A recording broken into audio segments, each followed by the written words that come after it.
Resuming debate, the Honourable Member for Battle River Crowfoot. Thank you, Madam Speaker, and as always, it is an honour to be able to enter into debate about the important issues facing Canadians in this place, and to be back after a summer break where I'm sure I'm not alone, although I'd like to take a moment to specifically talk about the fact that I had the opportunity to travel across Battle River Crowfoot and the more than 60 municipalities that I have the honour of representing, over 53,000 square kilometres of beautiful East Country Alberta real estate. And Madam Speaker, it is always good, and although I make it home every weekend, it's always good to spend a little more focused time being able to chat with those good common sense thinking Canadians that make up those communities across East Central Alberta. Because Madam Speaker, I can tell you definitively that what I heard from so many of them is emphasizes exactly what I am going to talk about this bill. And it comes back to the basic foundation of trust. You have to be able to trust, whether it's a bill like we see before us in Bill C-49, or whether it's the words of a Prime Minister, whether it's the actions of a cabinet behind the closed doors and the cabinet confidences associated with that, and the whole range of other elements of what makes up our institutions within this country. And Madam Speaker, from the thousands of kilometres that I drove across East Central Alberta, communities where there's no such thing as public transit, where from small hamlets to the small city of Camrose, these folks are ready for somebody that they can trust. Because definitively, I can tell you, Madam Speaker, that they do not trust these Liberals. They do not trust their agenda. They do not trust what they say. And the unfortunate reality is this: history proves that point. And Madam Speaker, I bring it back now specifically to C-49. Now we're talking about, in broad strokes, a bill that brings forward a whole host of changes that in what its intent is, and I use the word intent specifically. Its intent is to provide that framework to allow for renewable development in two of Canada's Atlantic provinces. And Madam Speaker, I've heard from the previous speaker, who I don't think actually spent much time listening to some of the concerns that Conservatives have brought forward over the course of this debate. But it's a laudable goal. And I think that what's unfortunate is that the Liberals at the NDP, and I think the Bloc as well, are so blinded by the politics of these energy issues that they refuse to acknowledge the reality that exists. Now, it's laudable, and I am proud to represent a constituency that has, and I'm not sure if it's the most, but certainly one of the most bullish on renewable development. There are wind farms being built. And I'll tell you, Madam Speaker, I also am proud to be involved in my family farm.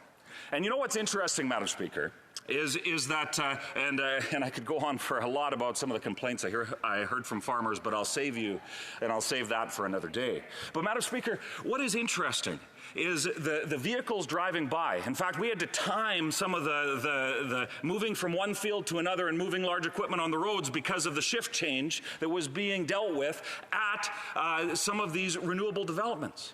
So, Madam Speaker, people in Alberta get energy. We get oil and gas, and we get renewables. We get the whole spectrum of it. But Madam Speaker, the unfortunate reality is that the government does not. Now, I brought forward the issue of trust. I heard about it constantly over the course of the summer. Trust. And the reason why that is so key when it comes to the debate surrounding C-49 is because the government is saying they want to accomplish all of these things. They want to model these regulations and have these objectives, but by the way, they're allowed to interfere in the process, so just trust us. They're going to model it after the Impact Assessment Act, Bill C-69. So just trust us on that. They've dealt with the consultation of the provinces, and I've heard many times from members of the Liberal Party that we should support this because there is provincial support, and I acknowledge fully. And I'm glad that there was that consultation that took place, and I'm glad that they are able to come to some sort of consensus. But, Madam Speaker, what I find absolutely tragic is that you cannot trust what those Liberals say, because time and time again, when it fits their political narrative, they will throw their provincial partners under the bus. Madam Speaker, it was Bill C-69 that is referenced in the context of this bill. Bill C-69, all 10 provinces in this country wanted it to be repealed. So how dare that government stand up and righteously say, oh, provinces support it, when I can tell you there are not very many issues that all 10 provinces in this country will agree unanimously on, but that Prime Minister accomplished it in opposition to one of the most absurd pieces of legislation across the floor of this place. So, Madam Speaker, forgive me if I come back to the basic premise that you simply cannot trust these Liberals. Madam Speaker, when it comes to many of the details of this bill, you look at how it can add red tape. And they say, oh, well, you know, it's okay because we'll create a framework. It'll be dealt with in regulations. Well, Madam Speaker, the unfortunate reality is this, is that when those words are uttered from a Liberal, it means effectively that they will accomplish nothing ever. Nothing ever. And if I could sum up the energy situation in our country after 8 years of a Prime Minister that is clueless, absolutely clueless on energy. If I could sum up the conversation of 8 years, I'd sum it up in 2 words, and it's this: missed opportunity. Missed opportunity. Now, why is that, Madam Speaker? Well, we have seen the untold cost of these additional delays, red tape, when the impacts of C-69, the carbon tax, the fact that the Liberals seem to care more about piling things on their desks than actually dealing with these problems. We have seen hundreds of billions of dollars of investment gone. Gone. Gone. And, Madam Speaker, that's missed opportunity. And I'll tell you why it's so significant and why I highlight it here. It's because there are these ideas of, you know, we talk often about the fiscal situation of the country and the debts and the deficit, and I know provinces talk a lot about investing in schools and hospitals, and municipalities will talk about paving roads and water infrastructure, the whole deal. But, Madam Speaker, when it comes down to it, the missed opportunity here is hundreds of billions of dollars that did not be invested in our economy. That means fewer schools, fewer hospitals, fewer paved roads. That means fewer resources to invest in the benefits that the Liberals talk so much about. Madam Speaker, it is a missed opportunity. Madam Speaker, when we have the situation around wind, the situation around solar, the situation around battery production and minerals and resources, these are all very, very real issues. Very real issues. But, Madam Speaker, what's interesting is that once again, I would sum up the last 8 years as a missed opportunity. We see, in fact, it was the American president came to this very house and said, we want a partner. But why would any company invest in a country that they can't trust they'd ever be able to build a mine? So, Madam Speaker, once again, I ask the question about trust. Well, there's a whole host of questions around whether these Liberals can be trusted, and their history shows otherwise. Madam Speaker, when it comes to development of renewables, we saw a tidal project that got canceled because of the fact that this government can't be trusted when it comes to dealing with the economy, and specifically that project was canceled because of cost overruns. So, Madam Speaker, again, we come down to the very fundamental premise here. Can you trust that C-49 is going to build renewable energy projects in Atlantic Canada? Well, Madam Speaker, the Liberals' history makes that very question one that we can't answer. Now, the Liberals stand up and say a lot of things about that, but the reality speaks otherwise. So, Madam Speaker, we need to make sure that we're pragmatic in the way that we approach energy issues. And one of the ways that I think that we should be able and willing to do that, and I hear from my NDP colleagues, there's two of them from Alberta, only two of them here from Alberta, and they seem quite quick to diminish our oil and gas sector. They seem quite quick to in fact, sometimes when I listen to them speak in this place, I wonder if they forgot that they ran for federal office and not provincial office. So it's and I know I certainly hear quite often from my constituents when they listen, whether it's question period or some of the debates, they ask that very question. But Madam Speaker, what we need to be pragmatic and realistic around energy. We need to ensure that when we're talking about solutions, we understand the impacts that exist. And I know there's been a whole host of conversations around renewable projects in Alberta, and I did talk about how there are those investments being made, and I know there are other investments. And I know, in fact, I had the opportunity for a couple of years, and truly an honor and a privilege, to work with former Saskatchewan Premier Brad Wall.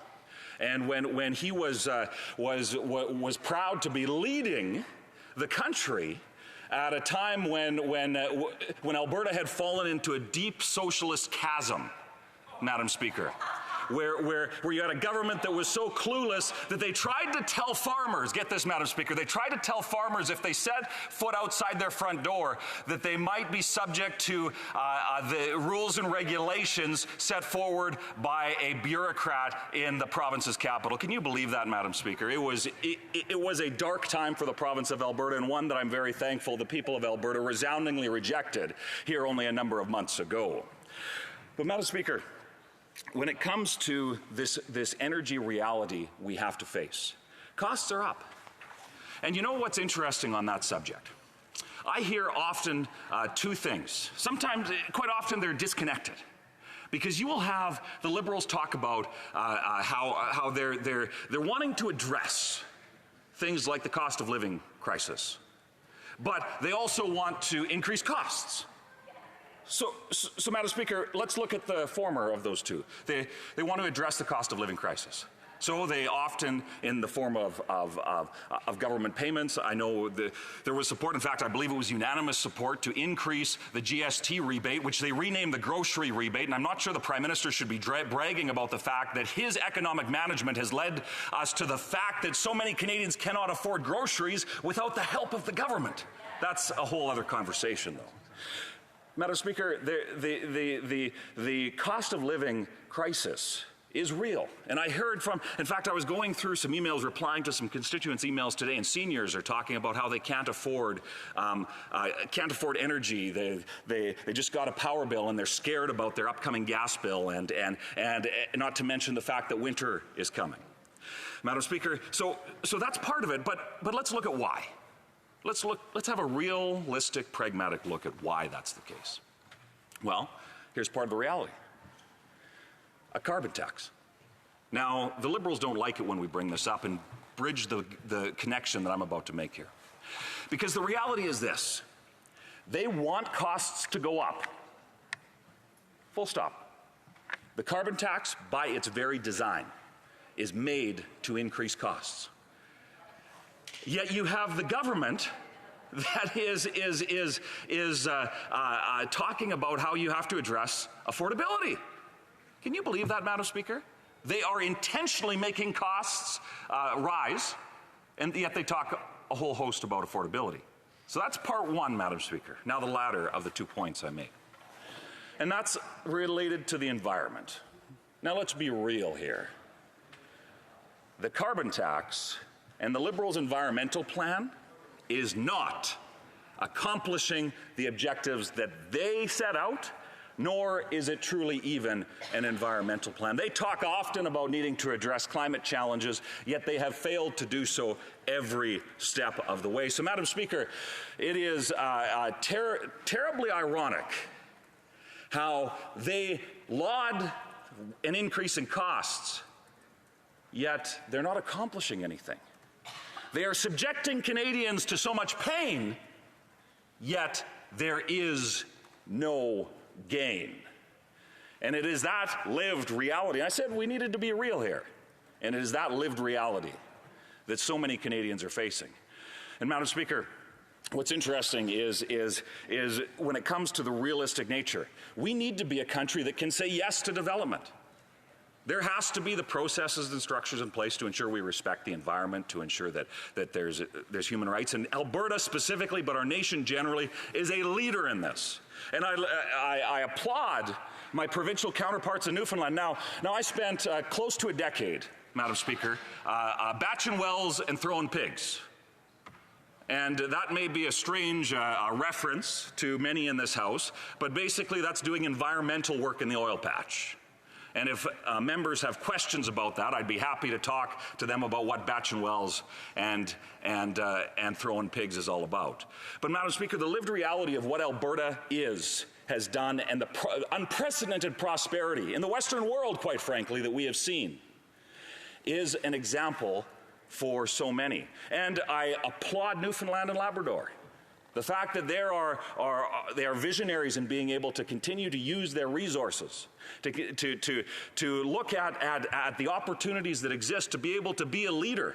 Yet it was, I believe the press conference was in Newfoundland, I may stand corrected on that, but when the German Chancellor came to Canada with a metaphorical check in hand, and said, we want your LNG. And what did our illustrious Prime Minister say? He said, sorry, there's no market for it.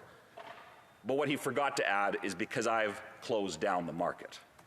And Madam Speaker, it's that reality that exists. And I would just note, there's a few conversations that I've had with constituents, and in particular, there's this one constituent that called me here a number of weeks ago, and I want to bring this up because I think it's an interesting idea, because often what happens is the thinking that takes place in Ottawa, a nation's capital, and sometimes even corporate headquarters and whatnot, gets a little bit blinded to the reality that exists.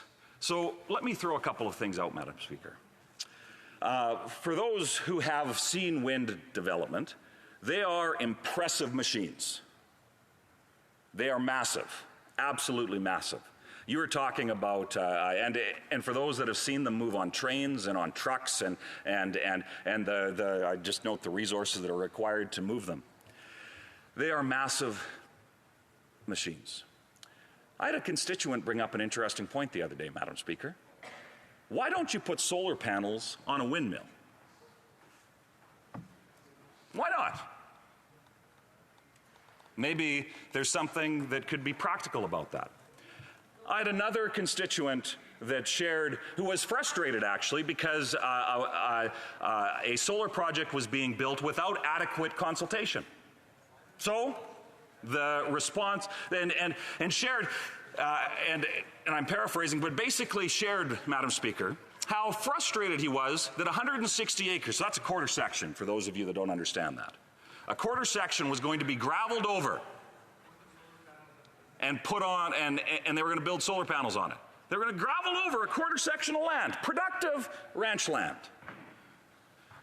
And this constituent brought up to me something that was really interesting. He said, why don't they build the panels an extra 3 feet tall, and then at least you could run goats or sheep on them? I think what often, in the last minute I have here, Madam Speaker, is that, and the reason why I wanted to bring those things up is because so often what is discussed in this place, we lose sight on what matters to Canadians. We lose sight of how regular folks going about their business, the individuals that are hard at work, those that work in the oil patch, those that are building the wind turbines, those that are driving the trucks, those farmers that are currently in many places in the field, including my father. So, hello, Dad, and I think my wife was in the grain cart today, so hello, sweetheart. So often, so often, Madam Speaker, we forget that the reason why all of us should be here is not for some ideological objective, not for some nuanced political whatever you might call it, but we're here because of the people. So let's make sure we work for the people. So when I spoke to so many people across my constituency, Madam Speaker, this summer, and they said, we cannot trust those Liberals, I stand here today in this place and say history proves that right. Therefore, we need to work at bringing back trust to our institutions. And when it comes to making sure there's energy development in this country, let's get it right, because whether it's traditional energy, whether it's new energy, Canadians deserve better than what they've been getting from those Liberals. Questions and comments. The honourable member for Mississauga East. Thank you very much. Thank you so much. And I want to thank the member for his wonderful speech, but he said something about, making sure that when we are in this House, we should not lose sight of what's important to people. And, in my community of Don Valley East, like many communities across this country, climate change is real. People are feeling the impact of climate change. I just did a survey. It was in the top 3 issues, so I know it matters to people in my neighborhood. So my question to the member opposite, because he talked a lot about the environment and keeping our environment healthy and clean and renewables. I'd like to know from the member if he believes in climate change, and I know his party, their previous convention voted against accepting climate change as something that was real. I'd like to know from the member if he and his party actually believe in climate change. Great question. Honourable member for Battle River Crowfoot. Madam Speaker, you know how rich it is that a Liberal MP would ask a farmer whether or not he believes climate change is real? Well, Madam Speaker, I can tell you that for more than 5 generations, my family has been not only dealing with the realities of climate, but understand it better, I would submit, than the vast majority of members on that side of the House that would try to politicize and dictate to Canadians. And then that member specifically says this. He says, well, climate change and the concerns associated with that is in the top 3 concerns raised by his constituents, and I'm sure it is. So let's have a plan that actually addresses it. But I'm sure what he forgot conveniently to mention in that question was, I'm sure, affordability and housing were probably the first 2. Questions et commentaires. Questions and comments. The honourable member for Edmonton Strathcona. Thank you, Madam Speaker. And it is my first time standing in the House this session, so I just wanted to welcome you back and welcome all of my colleagues back. Thank you very much to my colleague for his speech today. It was entertaining. I do have to say that you spoke more about. The member spoke more. I'm out of practice. The member spoke more about goats than he did about climate change. So I do have a little bit of concern about maybe the priorities there. He did talk about reducing red tape. He did talk about costly delays. He did talk about missed opportunities. A large part of his conversation today was about missed opportunities. And so he won't be surprised that I'm going to ask some questions about missed opportunities in our province, in the province of Alberta, where the leader has stopped renewable projects, where we have a Conservative leader who has stopped renewable projects in the province costing $33 billion and thousands of Albertan jobs. Right. So he can talk about how the trucks got in the way for him, but realistically, if you want to talk about missed opportunities, that has got to be one of the biggest missed opportunities in this country, and I'd like to hear his thoughts on that. Good question. Member for Battle River Crowfoot. It's interesting, Madam Speaker, that member would so selectively listen to what I said when she'd missed.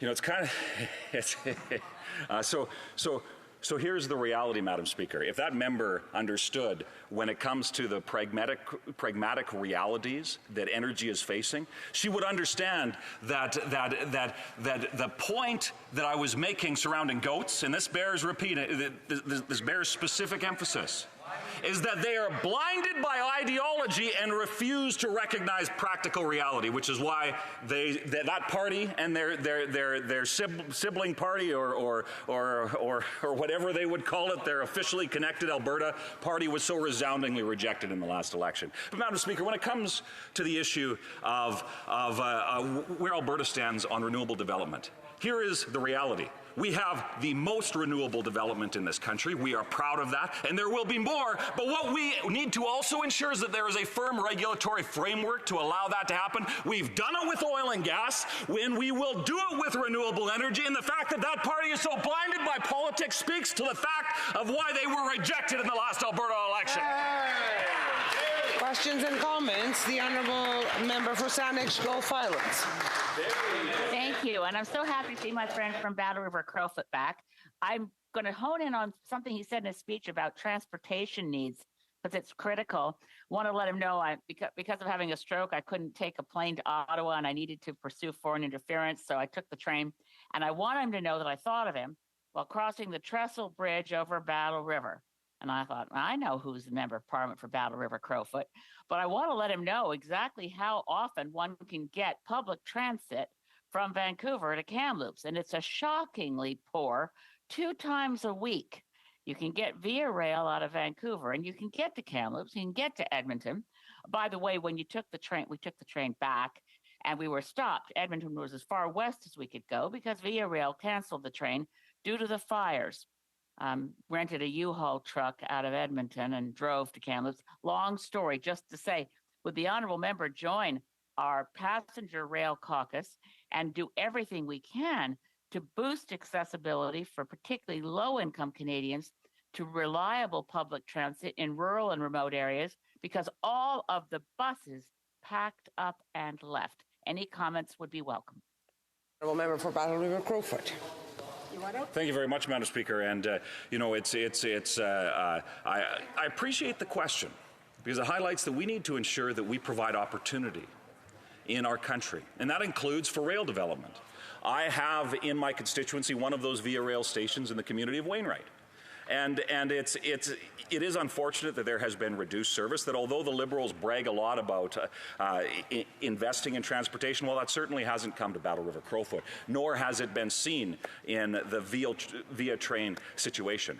But, Madam Speaker, we do have to acknowledge that we need to ensure that we provide opportunity on all fronts. So if that's passenger rail service, and I know the province of Alberta has been leading the country in terms of ensuring that they are opening the door to say, look, there is potential to have high-speed passenger rail service from major urban to major urban.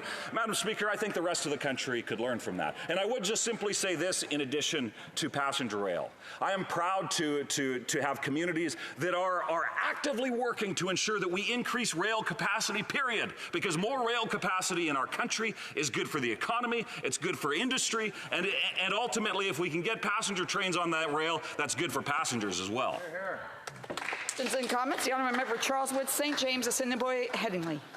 Thank you, Madam Speaker, and I want to thank my colleague for his excellent speech. You know, the Liberal NDP coalition claims they care about climate change and renewable energy, and yet they had their Ottawa gatekeeper bureaucrats actually cancel a viable tidal wave energy project in Nova Scotia just this year. That company lost close to $40 million, Madam Speaker. I'm wondering, my question for my colleague is, why would any company want to invest in renewable energy in Canada when they see this kind of thing? That's right. The Honourable Member for Battle River Crowfoot. Madam Speaker, it's a good and it's a valid question, because he's right. When it comes to capital, the idea of capital, it goes to markets where it can see a predictable return on investment. Now, talking about economic terms like that probably flies over the head of many of the left-leaning members in this place. But, Madam Speaker, the reality is this. The Liberals have created more boundaries and roadblocks and reasons as to why so few are deciding to invest in Canada on many fronts. Energy is a big part of it, whether that be renewable or traditional.